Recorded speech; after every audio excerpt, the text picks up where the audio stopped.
I speak from a piece of paper, as you've all seen tonight quite often, because I'm old and becoming very forgetful. You? As Betty Davis says, getting old is not for sissies. April speaks from the heart, not from a piece of paper. She has notes, but what the words coming from her mouth are from her heart. But that's where her motivation is. It originates in her heart and the fire that's ignited her campaign. So now I give you a woman who, with your support, is soon to be a member of your Board of Education, who will fight an unceasing battle to defend and support the needs of our students, parents, teachers, and staff of FCPS. Ladies and gentlemen, Miss April Montgomery.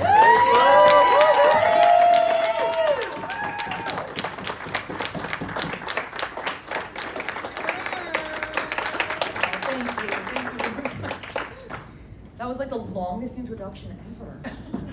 Not just Dad, but like, an hour of people coming up here. I am not typically the person who likes to be stared at, and there's a lot of people looking at me. It's something I've had to get used to, and it's something that I'm being accustomed to by putting myself in a position to run for a public office, which is honestly not something I pictured myself doing ever, ever, ever.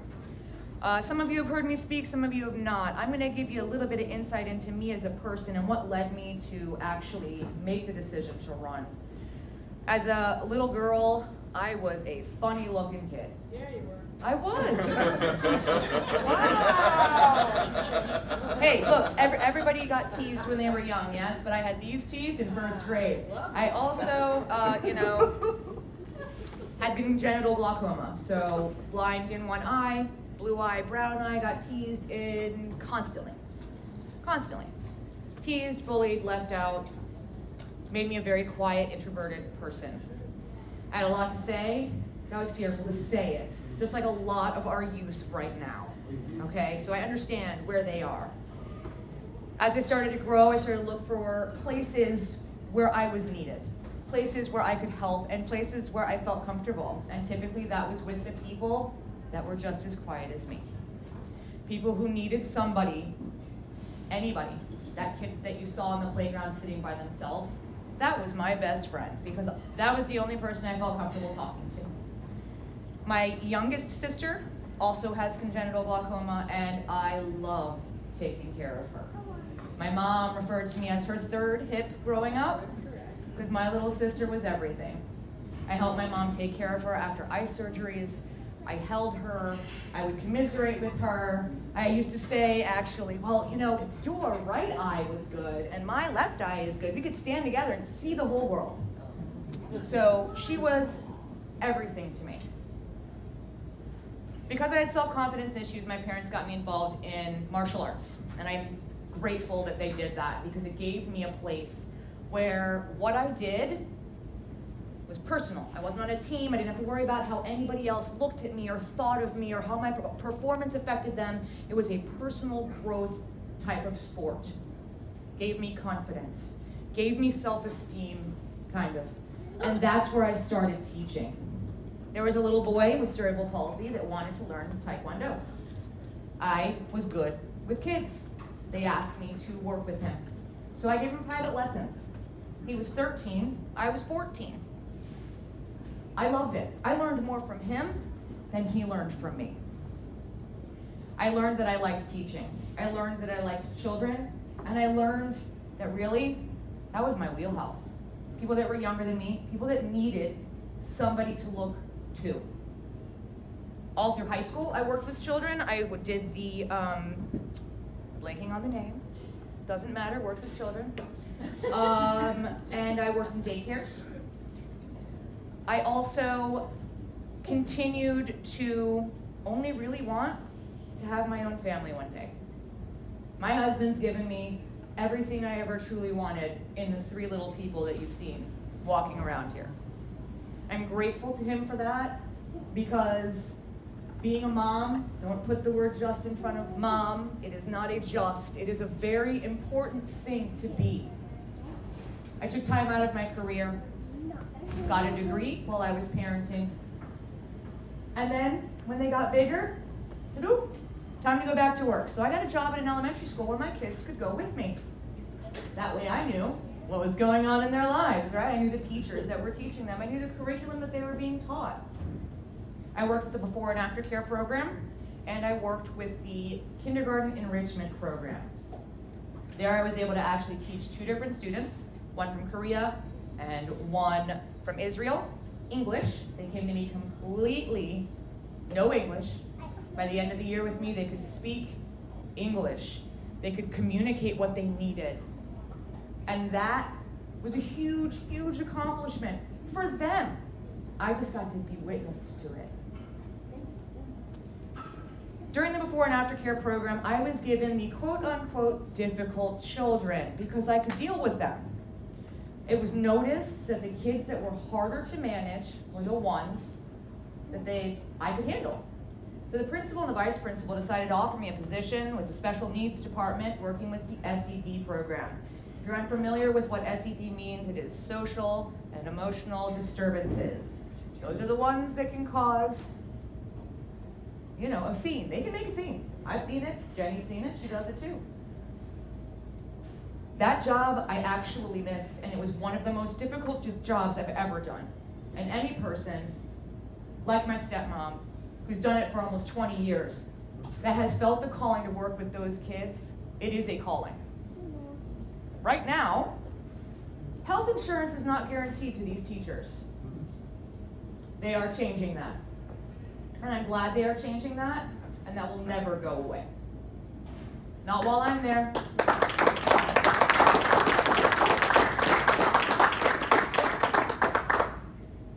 Having the background in special needs is definitely, it's been difficult to see what's going on in Frederick County right now. In Frederick County, if you're not aware, the DOJ has a case against Frederick County where 125 students, all special needs, were restrained and secluded to a horrible degree. Way too many times, not following protocol. I don't know, because I wasn't in the classroom, why that happened. I don't know, because there are steps you need to take. There are other things that you can do before you get to putting your hands on a child, before you get to secluding that child in a room for hours at a time, which should never happen.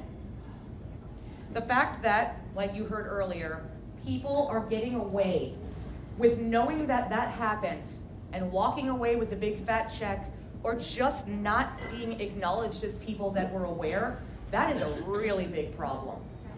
From what I understand, there were reports that were just never made. There were parents that were never informed when their child was restrained. Some of these kids are nonverbal, so they can't even tell their parents that it happened. The fact that nothing has come of this is a serious problem, and that's not something that I'm going to allow to just fall through the cracks in Frederick County.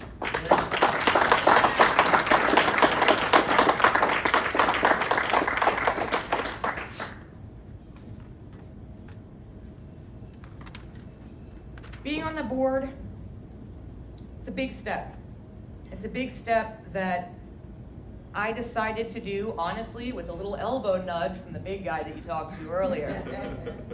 We were at a meeting and somebody stood up and talked about the need, talked about what was going on in the community, talked about what needed to happen to get some different mindsets on the board, to pay attention to what was going on with our staff and our teachers and how they're being mistreated, the curriculum that is being taught to our children, the things that are being approved that should not be being approved.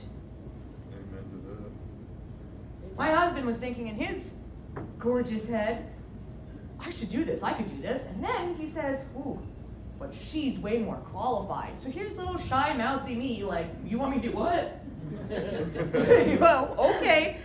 So I stood up shaking and walked up to the microphone and said, I'll do it, I'm a mom, okay, sure. And since then, it's just kind of snowballed. The more that I have found out, the more it has become really apparent that this is where I'm supposed to be.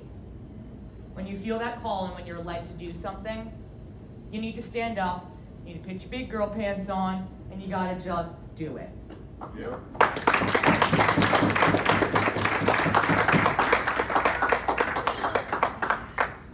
Thank you, baby. She's like the biggest cheerleader in the room. I love it. All right, so there's a couple other things here. Hang on. Okay, I'm gonna actually take a minute because I meant to do this in the beginning, but I was nervous and totally didn't do it. I need to acknowledge a few people because these races, the campaigns are hard, and you cannot do them alone. You cannot. Between friends that support you and other people that have to take on your responsibilities. I'm a full-time mom, guys. I do a lot of things, and when I'm not there, other people have to do them. So there are a lot of people that have been helping with that. I want to first acknowledge my mother. Deanna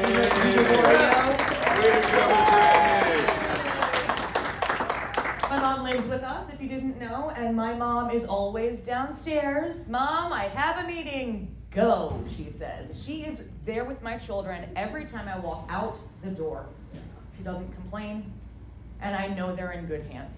And I thank you from the bottom of my heart for all of your support. Thank you, Grammy.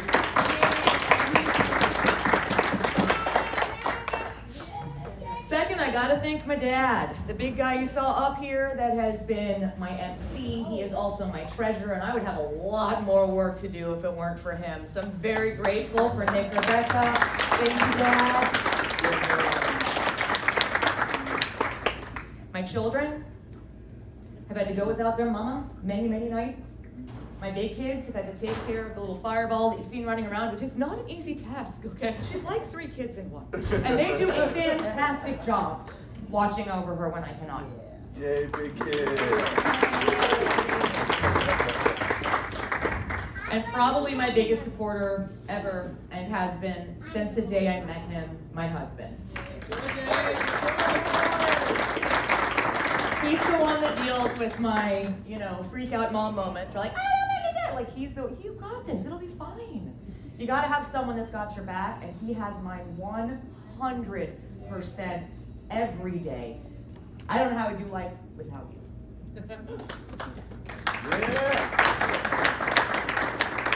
I have family in town that cannot vote for me. They're here to support me. And I'm very grateful for you, my aunts, Tori and Dana, Uncle John Montgomery, Uncle John. Uncle Andrew, Friends for Life, Brent and Laura back there. They can't vote for me either, but they're here to support. It is amazing to me to see faces in this room, people I just met the other night, people I have talked to every single day. Miss Ashley and I are trying to do this together, so I'm grateful for you because it would be a lot harder without, a friend in my pocket. So I appreciate you, girl.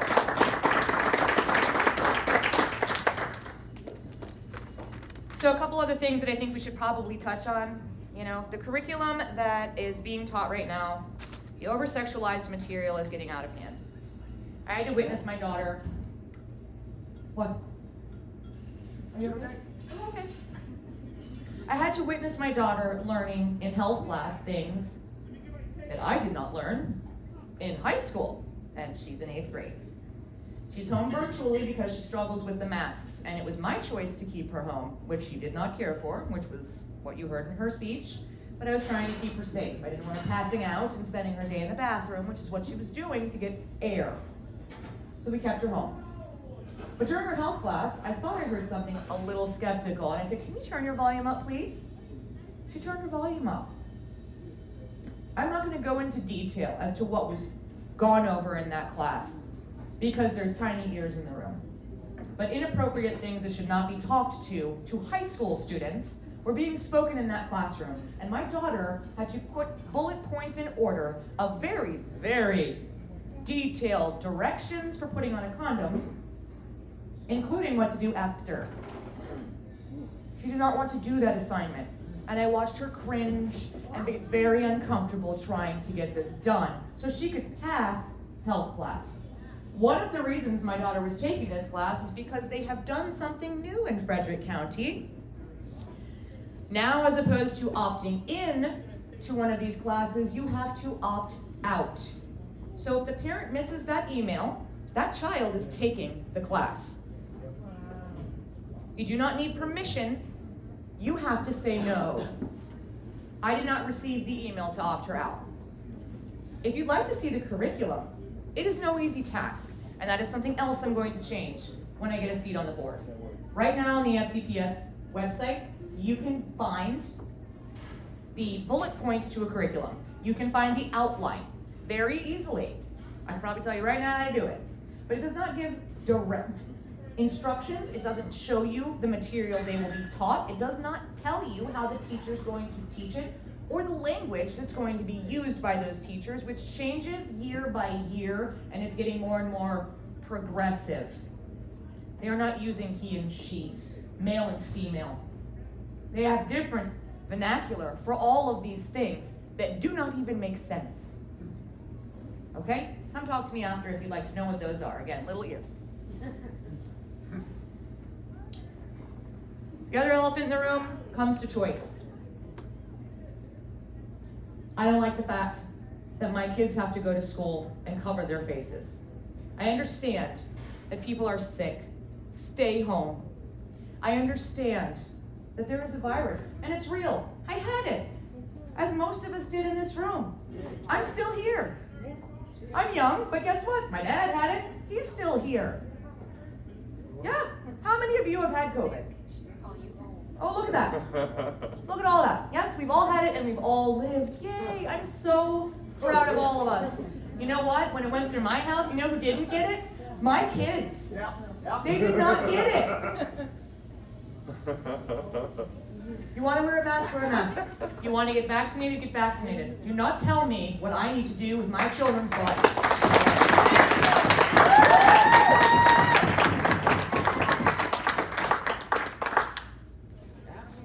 The other things that have gone on with the current Board of Education that I find absolutely appalling is that they do not get along with each other. They cannot have a conversation that makes sense, and they're doing this live in front of everybody. You can turn it on. Those meetings would probably be a quarter of the length if they could just talk to each other. They argue and they get nothing accomplished. They also make decisions without comment first. The public needs to be made aware of a very detailed agenda, and they need to stick to that agenda. Because when they go off and start, I'm going to make a motion, I'm going to make a motion, I'm going to make a motion, and then they start voting on stuff, and the parents in the audience are going, whoa, wait a second, you weren't going to talk about this wasn't on here. When they first put the vaccinator test to play in place, they did it on a whim. They didn't give any notice, and yes, they took public comment after, but not before. They passed it by 4-3, I believe. Because of that, my son said, Mom, I don't want to get tested every week, and everybody's going to know I'm not vaccinated, and I just don't feel like doing that, and I'm definitely not getting vaccinated, so I guess I just don't get to play. I don't get to play sports. He wanted to try out for wrestling. He didn't do it. A local group of moms, called Moms for Liberty, were absolutely appalled. Thank you, guys, are warriors. I'm proud to stand up with you ladies. They stood up at every single board meeting after that one. And they talked about it. And they said, this is not fair. You can't do this to kids. It's discrimination, because it is. Oh, sorry, can't go into practice yet. Gotta go get tested. And everybody knows your personal business. Because they stood up at every meeting, the night before it was to go into effect, the board voted to revoke it. That is a victory. However, the night before something's supposed to go into effect, do you know what kind of nightmare that is for the teachers and staff? Do you know what that means for a child who didn't get to try out, and now sports have already been practicing together for months, and he can't play? The board needs to get it together. And this loud Italian is not going to sit quiet, even if I'm the only one on the board.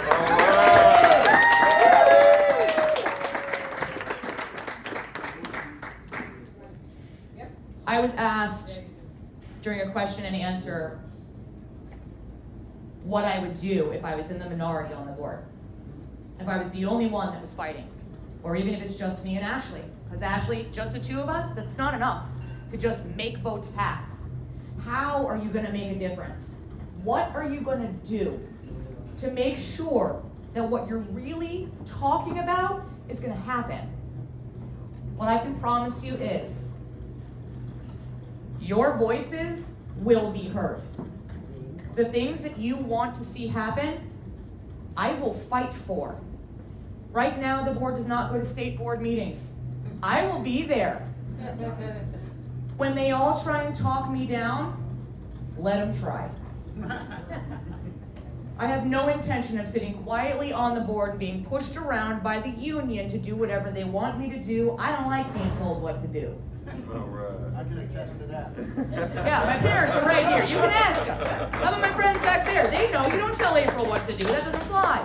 Put baby in the corner. Don't put baby in the corner. That's right. Ask my kids. My students used to tell my children, April must be your mom must be the best. I wish she was my mom. And my son would be like, no, you don't. No, you don't want her as your mom. She's nicer to you than she is to me. It might be true. It's just because I love you. You guys being here tonight means a lot. And I hope that as Ashley and I keep going forward with this, that we can have your support. And that you'll be behind us, because we've got a long road ahead of us. We've got a lot more campaigning to do. But it means a lot.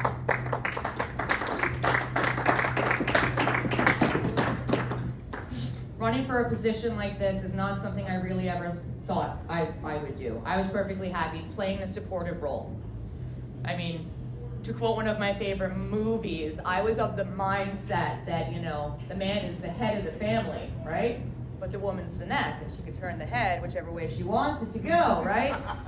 I liked being the neck. Quiet. Let him be the face. Let him do the thing. I'm just going to take care of my babies, take care of my husband. That's fine. But I couldn't sit down any longer because it's affecting my own children. And it's affecting the kids that I worked really hard to defend when I was in the school system. I don't have all the answers. But I can promise you, I will learn with you. I will fight with you. Together we will come up with solutions, and where you cannot be heard, I will be there for you. And I will make sure that you are heard. Get him, Mama Bear.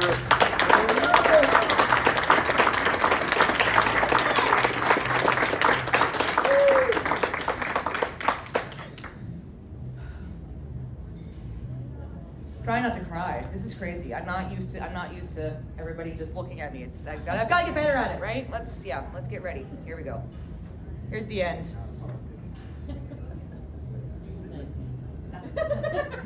Yeah, oh, I already said some of that. Okay. Never mind, we're gonna cut that part out, right? That was me just being me. Yeah, this is me. This is me. I appreciate all of you being here tonight. Please eat some cake because I cannot bring all of that home. Oh my God, I do not want to bring that whole cake home. We have some yard signs here all ready for you to go. If you are in Frederick County, even if you're not, I don't care, grab a yard sign, put it in your yard. Please help me spread the word that there are women out there that really want to stand up for your students, for the staff members, and that includes our SEIAs, our IAs, our transportation workers, our food service workers, all the support staff, the teachers, and the administrators that are doing their jobs. The ones that are not will be held accountable. All right.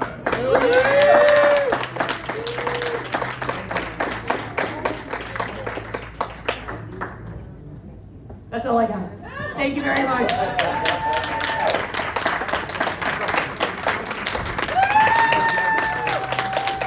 Thank you, April. Thank you all. A couple more people.